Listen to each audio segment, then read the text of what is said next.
Karthigai Deepam serial ஜனவரி 9 இன்னைக்கான எபிசோட்ல என்ன நடக்கலாம் அப்படிங்கறத ரிவ்யூவா பார்க்கலாங்க.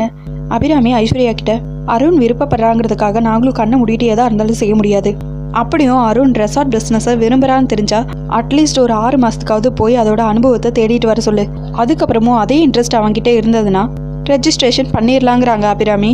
இப்போ எல்லாரும் போய் அவங்கவுங்க வேலையை பாருங்க அப்படின்னு சொல்லவும் அதான் சொல்லிட்டாங்களா வாங்க அப்படின்னு சொல்லிட்டு கோமா ஐஸ்வர்யா உள்ள போறாங்க. பின்னாடியே அருண் கார்த்தியை திரும்பி பார்த்துட்டு போறாங்க. வாங்க போகலாம் அப்படின்னு சொல்லிட்டு கார்த்தி தீபாவை கூட்டிட்டு அங்கேருந்து கிளம்பிடுறாங்க. என்னம்மா இந்த பொண்ணு இப்படியெல்லாம் பேசுறா அப்படின்னு ஆனந்த் கேட்கவும் அவ பேசினா பேசிட்டு போட்டுண்டா.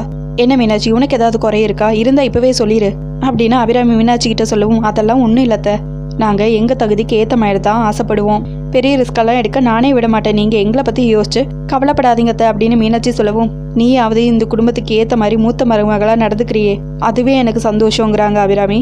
சரி நீங்கள் போய் ரெஸ்ட் எடுங்க அப்படின்னு சொல்லவும் ஆனந்த் மீனாட்சி 2 பேரும் அங்கேருந்து கிளம்பிடுறாங்க.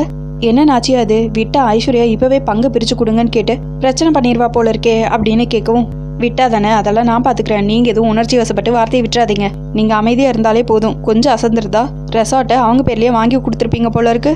அவள் இப்படியெல்லாம் யோசிச்சு நம்ம கோவத்தை தூண்டி காரியத்தை சாதிச்சுக்க நூல் விடுறா. நீங்களும் அதுக்கேற்ற மாதிரியில் பேசிட்டு இருக்கீங்க. இருக்கட்டும், இன்னைக்கு அவள் பேசின பேச்சுக்கெல்லாம் இருக்கு அப்படின்னு அபிராமி சொல்லவும் அருணாச்சலம் எதுவுமே பேச முடியாமல் அப்படியே அமைதியாக நிற்கிறாங்க. அடுத்ததாக கார்த்தி ஆஃபீஸ்க்கு வராங்க. பின்னாடியே தீபாவும் ஆஃபீஸ்க்கு வராங்க.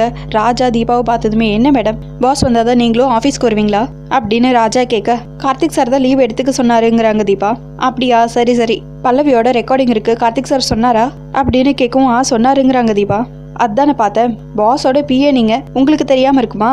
போன தடவை மாதிரி இந்த தடவை மிஸ் பண்ணிடாதீங்க. பல்லவி பாடுறது கேட்க லைவா கேட்க செம்ம ஃபீலா இருக்கும். அப்புறம் நீங்க பாட்டு கோயிலுக்கு போறேன் அங்க போறேன் இங்க போறேன்னு சொல்லிட்டு எங்காவது போயிடாதீங்க. சரி சரி நீங்க சீட்டுக்கு போங்க, பாஸ் என்ன வர சொன்னாரு அப்படின்னு சொல்லிட்டு ராஜா கார்த்திகோட ரூமுக்கு போறாங்க.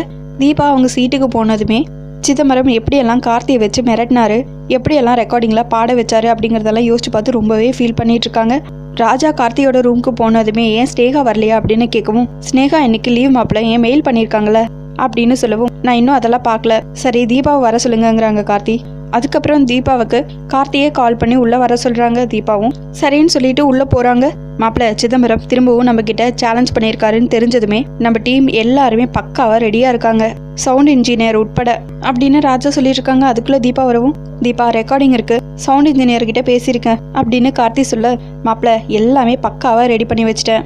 அதான் சொன்னனே மாப்பிள்ள, அந்த சிதம்பரம் உங்ககிட்ட சேலஞ்ச் விட்டுருக்காருன்னு தெரிஞ்சதுமே நம்ம கிட்ட இருக்கிற டீம் ஃபுல்லாவே பக்காவா ரெடி ஆயிட்டாங்க. சிஸ்டர் உங்க வேலையை சேர்த்து நானே பண்ணிட்டேன், நீங்க எதுவும் டென்ஷனெல்லாம் ஆகாதீங்க. ஒன்றும் இல்லை, ஜஸ்ட் நீங்க பேசி டேட்டு இதை மட்டும் கன்ஃபார்ம் பண்ணீங்கன்னா போதும் அப்படின்னு ராஜா சொல்லவும் கார்த்தி தீபாவையே பார்த்துட்டு இருக்காங்க. என்ன தீபா என்ன யோசிச்சுட்டு இருக்கீங்க அப்படின்னு கேட்கவும் தீபா சைலண்டாவே இருக்காங்க. இந்த வாட்டி பல்லவி வர்றதுலேருந்து ரெக்கார்டிங் முடிச்சு அவங்க கிளம்ப வரைக்கும் நீங்கள் தான் கூட இருந்து எல்லாத்தையும் பார்த்துக்கணும் அப்படின்னு கார்த்தி சொல்ல தீபா அப்படியே திருன்னு முழிச்சிட்டு நிற்கிறாங்க. நானும் இப்போ தான் மாப்பிள்ள சொன்னேன், நீங்கள் ஏதாவது கோயிலுக்கு இது போய் உட்காந்துடாதீங்கன்னு அப்படின்னு ராஜா சொல்லவும் தீபா ஆல்ரெடி நான் மியூசிக் டைரக்டர்கிட்ட பேசிட்டேன், ஈவினிங் கம்போசிங் இருக்கு, டியூன் ஃபைனல் பண்ணும், உடனே பல்லவிகிட்ட பேசி வர வச்சிருங்க. ராஜா நீயும் பக்காவை கம்போசிங் முடிய வரைக்கும் கூடவே இரு அப்படின்னு கார்த்தி சொல்லவும் இதெல்லாம் நீ சொல்லணுமா மாப்பிள்ள, எல்லாத்தையும் நான் பார்த்துக்கிறேங்கிறாங்க ராஜா. சரி நீ போய் எல்லாத்தையும் எல்லாருக்கிட்டையும் அப்டேட் பண்ணிருக்கிறாங்க கார்த்தி. ஓகேன்னு சொல்லிட்டு ராஜாவும் அங்கிருந்து கிளம்பிடுறாங்க. அப்படியே தீபா நின்றுக்கிட்டே இருக்காங்க. தீபா வந்து உட்காருங்க அப்படின்னு சொல்ல தீபாவும் வந்து உட்காராங்க. ஏன் என்னாச்சு, ஏன் ஒரு மாதிரியா இருக்கீங்க அப்படின்னு கேட்கவும் எனக்கு கொஞ்சம் தலைவலிக்கிற மாதிரி இருக்கு சாருங்கிறாங்க. சரி நான் வேணா யாரையாவது அனுப்பி டேப்லெட் வாங்கிட்டு வர சொல்லவா அப்படின்னு கேட்கவும் இல்லை சார் காஃபி குடிச்சா சரியாயிருங்கிறாங்க தீபா. ராஜா வெளியே போறாங்க. அப்போ கரெக்டாக சிதம்பரம் வராங்க.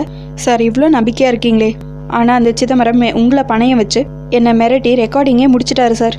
இவ்வளோ நம்பிக்கையா இருக்கீங்களே, நான் இப்போ என்ன பண்றது அப்படின்னு யோசிச்சுட்டு இருக்காங்க தீபா. என்ன இளையராஜா எப்படி இருக்க, என்ன அப்படி பார்க்குற? நான் ஒன்றும் உனக்கு விரோதியெல்லாம் இல்லைப்பா, தொழில் முறையில் சக போட்டியாளர் அவ்வளோதான். கார்த்திக் சார் இருக்காரா, நான் பார்க்கலாமா அப்படின்னு சிதம்பரம் ராஜா கிட்ட கேட்டுட்டு இருக்கவும் கரெக்டாக கார்த்திகோட ரூமுக்கு காஃபி எடுத்துட்டு போறாங்க. ஓ கார்த்திக் சார் இங்கே தான் இருக்காரா, நான் வந்திருக்கேன்னு போய் சொல்றியா போ அப்படின்னு சிதம்பரம் சொல்லவும் இந்த ஆள் எதுக்காக வந்திருக்கான்னு தெரியலையே அப்படின்னு ராஜா யோசிச்சுருக்கவும் தம்பி நான் எந்த பிரச்சனையும் பண்ண வரல, பிஸ்னஸ் போட்டியை நான் கொஞ்சம் பர்சனலாக எடுத்துக்கிட்டேன்னு தோணுச்சு, அதான் ஒரு மன்னிப்பு கேட்டு போகலான்னு வந்தேன் அப்படின்னு சிதம்பரம் சொல்ல சரி நீங்கள் போய் வெயிட் பண்ணுங்க நான் போய் சொல்லிட்டு வரேங்கிறாங்க ராஜா. அன்னைக்கும் இதே மாதிரி தான் நல்ல மாதிரியே பேசிட்டு வந்து தகராறு பண்ணா. இன்னைக்கும் இவன் வந்த தோரணையை பார்த்தா ஏதோ டவுட்டா இருக்கே அப்படின்னு யோசிச்சுக்கிட்டே உள்ள போய் கார்த்திகிட்ட சிதம்பரம் வந்திருக்கிற விஷயத்த சொல்றாங்க. கார்த்தியும் சரி அவரை வர சொல்லுங்கிறாங்க. சிதம்பரம் உள்ள போனதுமே இதுதான் பெரிய மனுஷங்கிறது, நமக்குள்ள இவ்வளோ பிரச்சனை வந்தும் எதையுமே பெருசா எடுத்துக்காம எங்களை பார்த்ததுமே எந்திரிச்சு நின்று மரியாதை கொடுக்குறீங்களே அப்படின்னு சிதம்பரம் சொல்ல, சரி உட்காருங்கிறாங்க கார்த்தி. சிதம்பரம் தீபாவை பார்த்தது, ஓ நீயும் இங்கதான் இருக்கியா அப்படின்னு யோசிக்கிறாரு. இவர் ஏதோ பிரச்சனை பண்ணதான் வந்திருக்காருன்னு யோசிச்சுட்டு இருக்காங்க தீபா. தம்பி, உங்களை பார்த்து மன்னிப்பு கேட்டு போலான்னு வந்தேன். இது வரைக்கும் நமக்குள்ள நடந்த கசப்பான விஷயங்களுக்காக இல்ல, இப்போ உங்க நம்பிக்கையை அடிச்சு நொறுக்கிருக்கேன்ல, மனசொடைஞ்சு நிலத்தடமாறி நிக்க போறீங்கள, அதுக்காக அட்வான்ஸா மன்னிப்பு கேட்கிறேன் அப்படின்னு சிதம்பரம் சொல்லுவோம். நீங்க நினைக்கிற மாதிரி ஆள் நான் இல்ல, நான் வேறங்கிறாங்க கார்த்தி. அப்படியா தம்பி, இதை முதல்ல கேளுங்க அப்படின்னு சொல்லிட்டு பல்லவி பாடி கொடுத்த ஆல்பத்தை போட்டு காட்டுறாங்க. அதை கேட்டதுமே கார்த்தி ஒரு செகண்ட் அப்படியே ஷாக் ஆகுறாங்க. என்ன தம்பி, இது யாரோட வாய்ஸ்ன்னு தெரியலையா? கேட்டதுமே தெரிஞ்சிருக்கணுமே. கண்டிப்பா இது அந்த பல்லவியோட பல்லவியே தான். நான் தான் ஏற்கனவே சொன்னேனே தம்பி, எல்லாத்துக்கும் ஒரு விலை இருக்குன்னு. எப்படி நான் சொன்ன மாதிரியே நிலத்தடு மாறி நிக்கிறீங்க? இதுக்கு தான் நான் அட்வான்ஸா மன்னிப்பு கேட்டேன். பல்லவி மட்டும் பாடல, சரணத்தோட சேர்த்து தான் பாடியிருக்காங்க. நான் இந்த பாட்டுக்கு கிராண்டா ஒரு ரிலீஸ் வச்சிருக்கேன், வந்து கேட்டுட்டு அதுக்கப்புறம் உங்க முழு ஒப்பீனியனையும் சொல்லுங்க. என்ன நானே ரொம்ப நேரமா பேசிட்டு இருக்கேன், நீங்க அப்படியே வாயடிச்சு போய் நிக்கிறீங்க? யாரையுமே நான் ஜட்ஜ் பண்ணி அடிக்க மாட்டேன் தம்பி, ஆனா நான் ஜட்ஜ் பண்ணா அது ரொம்ப துல்லியமா இருக்கும். பல்லவி உங்களுக்கு மட்டும்தான் பாடுவாங்களா? நான் தான் ஏற்கனவே சொன்னேனே எல்லாத்துக்கும் ஒரு வேலை இருக்குன்னு. பல்லவி மட்டும் அதுக்கு விதிவிலக்கா இருக்க முடியுமா என்ன? இந்த சிதம்பரத்துக்கிட்ட மோதி ஒரு தடவை ஜெயிச்சதும் என்ன ஆட்டம் போட்டே நீ? என்ன பிரஸ் மீட்டா கொடுக்குற? நான் கொடுக்குறேன் பாரு பிரஸ் மீட்டு, கிராண்டா ரிலீஸ் வச்சு. அப்போ நீ இதை விட தரமான சம்பவத்தை பார்ப்ப. சரி நான் வரேன் அப்படின்னு சொல்லிட்டு அங்கேருந்து சிதம்பரம் கிளம்பிடுறாங்க.